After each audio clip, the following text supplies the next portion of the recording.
Então, você já sabe que toda terça-feira a gente abre espaço para falar de assuntos importantes para os nossos amiguinhos, né, os nossos companheiros, os nossos amigos pet.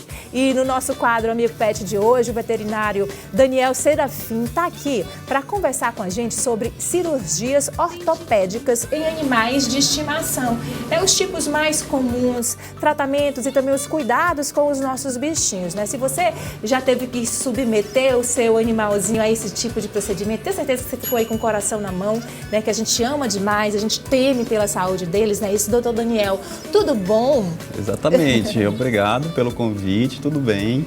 Seja bem-vindo aqui ao nosso programa. Obrigado. Olha, a gente toda terça-feira aqui traz esses assuntos que a gente sabe o quanto as pessoas são apaixonadas por seus bichinhos, então muitos têm muitas dúvidas, receios e às vezes deixam até de fazer alguns procedimentos que melhorariam em muito a qualidade de vida dos seus bichinhos por medo, né? Então a gente quer justamente conversar sobre isso para tranquilizar a mamãe, papai pet que tem que, né, encarar um procedimento como esse. Eu começo perguntando ao senhor, né, que tipo de cirurgias ortopédicas são mais comuns nos nossos bichinhos? Certo. Então, as cirurgias mais comuns, sem dúvida, são as traumáticas, né? Que ocorrem muitas vezes devido a acidentes automobilísticos. Então, esses são os tipos de cirurgias mais frequentes. Certo. E como é que você consegue identificar? No caso, acontece com a gente, de repente a gente leva uma topada e tem uma otoção, ou termina quebrando até mesmo um osso na topada. Se for uma coisa não muito visível, você citou aí um caso de acidente, mas se por acaso o bichinho não sabe falar, ou então correndo e torceu, pode acontecer, torção também, acho que existem casos, né? Como identificar, né, que seu pet pode estar com algum problema ortopédico para que você dê o tratamento adequado? Exatamente. Então, quando se trata de fraturas, de acidentes automobilísticos, principalmente, isso é bem visível.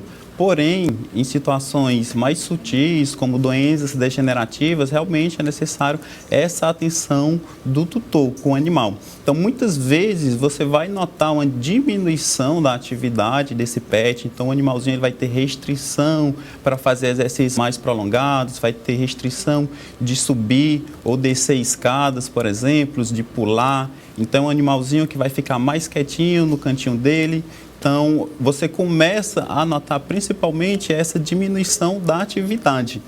Muitas vezes é possível notar também manifestação de dor. Então, o animalzinho chega até mesmo vocalizar quando faz alguns exercícios. Tá certo. O senhor selecionou também algumas fotos, já alguns procedimentos para a gente mostrar aí, enquanto a gente vai conversando. Então, você falou aí da questão dos traumas, mas existem também as doenças. A gente sabe que na gente humano são muitas doenças que indicam aí procedimento cirúrgico ortopédico, como, por exemplo, problemas de hérnia de disco, né, algumas delas, desgaste, às vezes, ruptura no joelho, acontece muito. E nos bichinhos, quais são as doenças mais comuns? Então, as rupturas de ligamentos também são doenças bem frequentes. Então, em cães é muito comum, por exemplo, a ruptura do ligamento cruzado, que é o ligamento ali do joelho.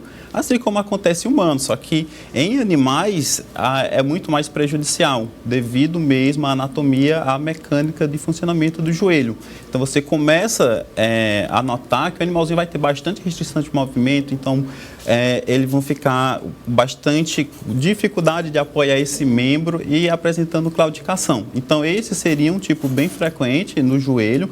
No quadril é muito comum também, principalmente uma doença que a gente chama de displasia coxofemoral, que é uma doença que tem caractere genético, porém ela se manifesta com o desenvolvimento do animalzinho. Isso pode afetar o animal desde jovem ainda, filhote, nos primeiros meses de vida, até o animal na fase já de idoso.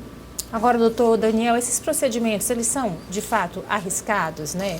Quais riscos? A gente sabe que toda cirurgia, acredito que da mesma forma que nos humanos, nos bichinhos também seja assim, tem um risco da anestesia, né? Mas eles são procedimentos considerados de risco, doutor? Isso. Então, o maior risco, sempre que a gente fala, está principalmente no procedimento anestésico. Só que hoje a medicina veterinária, ela evoluiu muito, a tal ponto que hoje a gente consegue fazer esses procedimentos seguramente. Então, antes de qualquer procedimento cirúrgico, esses animais passam por uma bateria de exames, hemograma, bioquímico, examezinho do coração, para garantir a segurança do procedimento anestésico. Então, hoje a gente consegue fazer esses procedimentos com um risco muito baixo. Então, seria um risco como um procedimento eletivo, desde que esses animaizinhos estejam bem.